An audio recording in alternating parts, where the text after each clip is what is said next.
తమ్ముడు జడ్పీటీసీ శ్రీనివాస్ గారు, పట్టణాధ్యక్షులు శ్రీనివాస్ గారు, మా గెలిచిన కౌన్సిలర్లు జయమ్మ ఉప్పలయ్య గారు, తూర్పాటి రవి గారు, సంపన్న గారు, మార్కుల భవానీ లత గారు, అల్లం శ్యామల శ్యామ్ గారు, అదేవిధంగా కిన్నెర కవిత సంతోష్ గారు, సతీష్, కర్ణె నాగరాజు గారు, కరావత్ పద్మ కిషన్ గారు, అదేవిధంగా అలివేలి గారు. పాపం కొంతమంది అమ్ముళ్ళు ఓడిపోయారు. వారు కూడా వెంకన్న గారు, సురేష్ గారు, మానస యుగేందర్ గారు, విజయభాస్కర్ గారు, శ్రీదేవి శ్రీనివాసరావు గారు, శ్రవంతి మల్లేష్ గారు, జయసింగ్ నాయక్ గారు, గౌరవనీయులు విజయభాస్కర్ గారు, సుదర్శన్ రెడ్డి గారు, శంకర్ నాయక్ గారు, మరి యాదవ్ రెడ్డి గారు, రాకేష్ రెడ్డి గారు, మా తొర్రూరు పట్టణ మరియు నియోజకవర్గ కర్ణ సోమయ్య గారు, సీనియర్ నాయకులు, మీడియా మిత్రులు అందరికీ నమస్కారం. సరే, నేను అనుకోకుండా అయితే రోడ్డు మీద పోతుంటే దొరకవచ్చులేదు. ఇది ముందు అనుకున్న ప్రోగ్రాం కాదు, దయచేసి అనుకోవద్దు. మా చెప్పకుండా వచ్చి నన్ను అనుకునేది. బట్ ఏది ఏమైనా ముందుగా మా దాయకరులకు, మన బీఆర్ఎస్ కుటుంబ సభ్యులకు తొర్రూరులో అద్భుతమైన విజయాన్ని సాధించిన మీకు నా సల్యూట్ తెలియజేస్తా ఉన్నా. ఇవాళ విజయం బీఆర్ఎస్ డే. మనము ఇవాళ 9 కౌన్సిలర్లు, 9 బీఆర్ఎస్ గెలిచింది, 7 మాత్రమే కాంగ్రెస్ గెలిచింది. అంటే ప్రజా తీర్పు బీఆర్ఎస్ కే ఉంది. ప్రజలు బీఆర్ఎస్ కు పట్టం కట్టారు. బీఆర్ఎస్ ముమ్మాటికి విజయం సాధించింది. ఎన్నికల్లో ఏం జరిగిందో మీ అందరికీ తెలుసు. అసలు మొదటి రోజు వాయిదా వేయాల్సిన అవసరమే లేదు. మెజారిటీ ఉంది, కోరం ఉంది. ఎన్నిక జరిపితే మొదటి రోజు అదే రోజు బీఆర్ఎస్ గెలిచిపోతుండే. బీఆర్ఎస్ చైర్మన్ ప్రమాణ స్వీకారం చేస్తుండే. కావాలని ఎన్నిక వాయిదా వేసి అసలు కడియం కావ్యకు ఆల్రెడీ ఒకసారి వరంగల్ కార్పొరేషన్ లో ఓటు నమోదు చేసుకున్న తర్వాత ఆవిడ ఇక్కడికి వచ్చే అవకాశమే లేదు. ఎక్కడైతే ఒకసారి ఓటు చేసుకుంటారు. ఎందుకంటే నాకు తెలుసు ఆలంపూర్ ఎమ్మెల్యే మన ఆలంపూర్ ఎమ్మెల్యే గారు అదే ఆలంపూర్ నియోజకవర్గంలో పక్క మున్సిపాలిటీలో ఆయన ఓటు నమోదు చేసుకున్నాడు. మనకు ఆలంపూర్ లో ఆయన ఓటు అవసరం ఉంది. లేదు మేము ఆలంపూర్ కు తిరిగి నేను మార్చుకుంటా అంటే నిబంధనలు ఒప్పుకోవు, మీరు ఓటు మార్చుకోవడానికి వీల్లేదు అని చెప్పి ఇదే అధికారులు మనకు చెప్పారు. ఆలంపూర్ మన ఎమ్మెల్యే ఉంటారు విజయుడు గారు. ఆలంపూర్ లో మనం మార్చుకుంటాము, విత్ ఇన్ ద కాన్స్టిట్యున్సీ మార్చుకుంటామంటే ఒక్కసారి పేరు నమోదయ్యేది ఇంకా మార్చడానికి వీలే లేదు అన్నారు. మరి ఇక్కడ నుంచి వీలైంది అంటే ఇది పూర్తిగా అధికార దుర్వినియోగం. ఇది చట్టపరంగా చెల్లదు కాక చెల్లదు. డెఫినెట్ గా బీఆర్ఎస్ లీగల్ సెల్ ఆధ్వర్యంలో ఇది ఫైట్ చేస్తాం. తిరిగి బీఆర్ఎస్ చైర్మన్ ఎన్నిక చేసుకుంటే మీరు ధైర్యంగా ఉండండి. ముమ్మాటికి నైతిక విజయం అయితే మనం సాధించినాం. బీఆర్ఎస్ నైతిక విజయం సాధించింది. టెక్నికల్ ఏదైతే మన చైర్మన్ కావాలో దాన్ని న్యాయపరంగా పోరాటం, చివరి దాకా పోరాటం, తిరిగి బీఆర్ఎస్ చైర్మన్ ఎన్నిక చేసుకుంటాం. ఆ పోలీసులు నాకు అర్థంగా తొర్రూరు చరిత్రలో కూడా పోలీసులు చూసాం. ప్రజలు తక్కువ, పోలీసులు ఎక్కువ.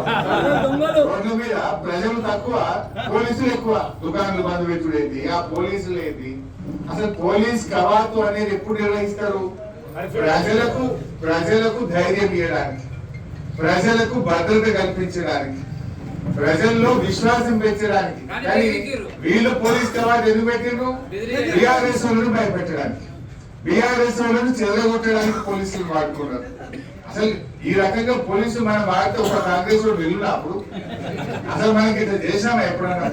మనం ఎంతసేపు తొర్రూరులో 4 లైన్ రోడ్ ఎట్లా చేద్దాం, తొర్రూరులో లైట్ ఎట్లా పెడదాం, తొర్రూరుకు 100 పడకల ఆసుపత్రి ఎట్లా చేద్దాం, తొర్రూరులో ఎట్లా డెవలప్ చేద్దామని దండాన్యం, మంచినీళ్ళ కోసం దండాన్యం, రోడ్ల కోసం దండాన్యం, ఆసుపత్రి తెచ్చడం కోసం ప్రయత్నం చేసినాం, తొర్రూరు అభివృద్ధి కోసం మనం ప్రయత్నం చేసినాం.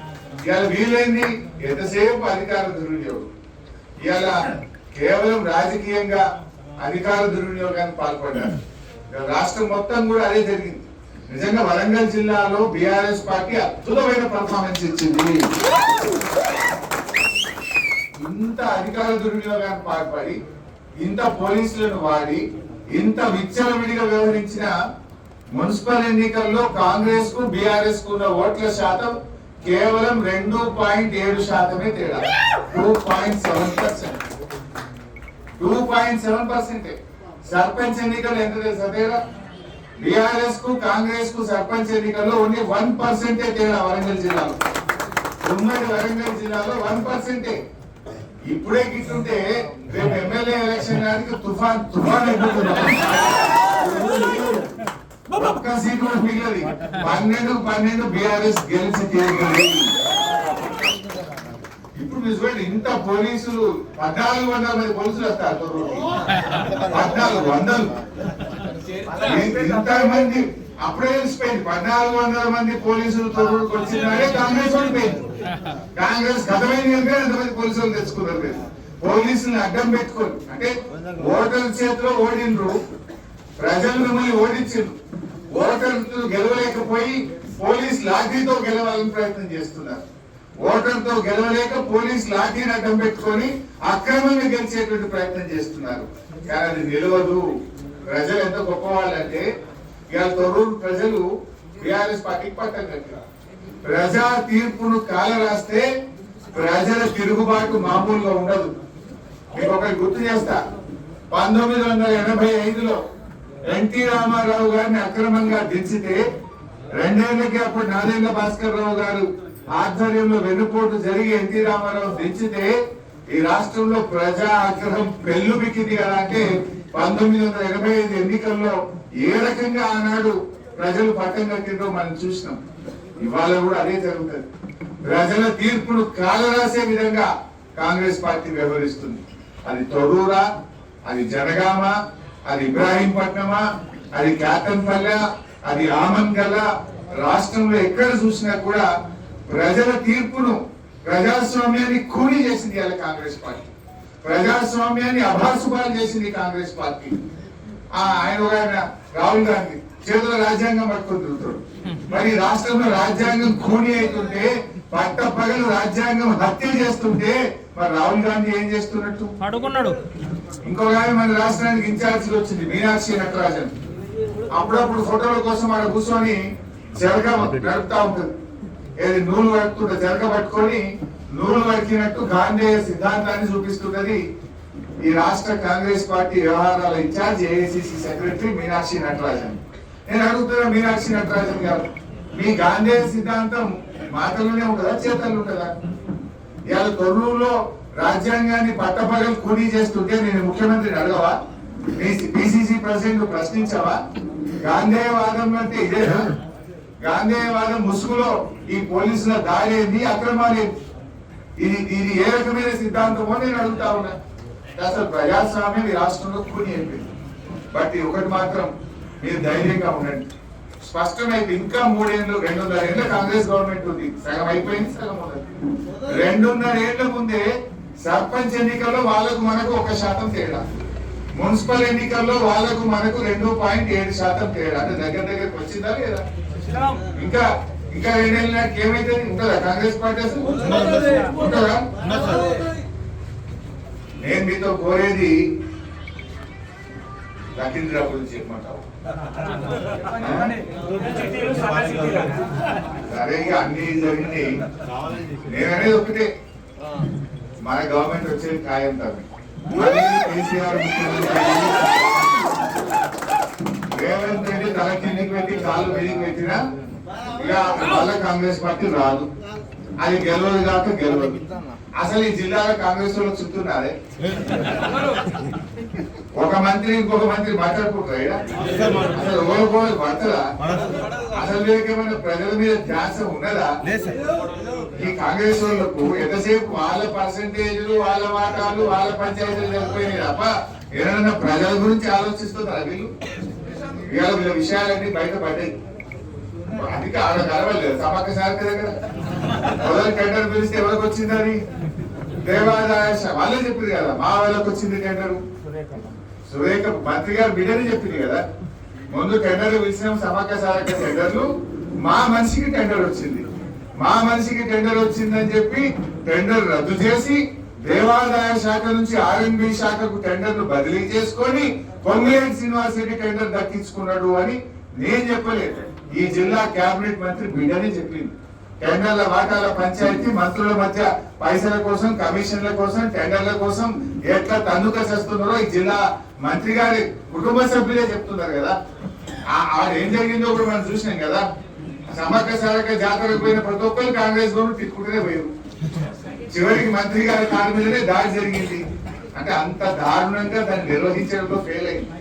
బీఆర్ఎస్ ఉన్నప్పుడు అద్భుతంగా మనం నిర్వహించాం. ఏ విషయంలో కూడా వరంగల్లో మనం అంత పెద్ద సూపర్ స్పెషాలిటీ హాస్పిటల్ కడితే 2 ఏళ్ళైనా ఎక్కడేసిన గొంగలు అక్కడే అన్నట్టు ఆ సూపర్ స్పెషాలిటీ హాస్పిటల్ నత్తనడకలు ఉన్నది. మన తొర్రూరు దవాఖాన ముందుకు పోయిందా?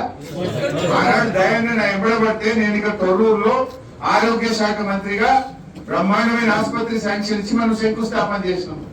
బీఆర్ఎస్ గవర్నమెంట్ ఉంటే ఈ పార్టీకి దవాఖాన కట్టి ఇనాగ్రేషన్ చేసి ప్రజలకు సేవలు అందించే వాళ్ళు ఇవాళ అక్కడనే పడబెట్టేసుకుంటారు. ఏ విషయం పట్టించుకుంటారు? బట్ ఒక్కటి మాత్రం మీరు ధైర్యంగా ఉండండి, ఖచ్చితంగా మళ్ళీ వచ్చేది బీఆర్ఎస్ గవర్నమెంట్.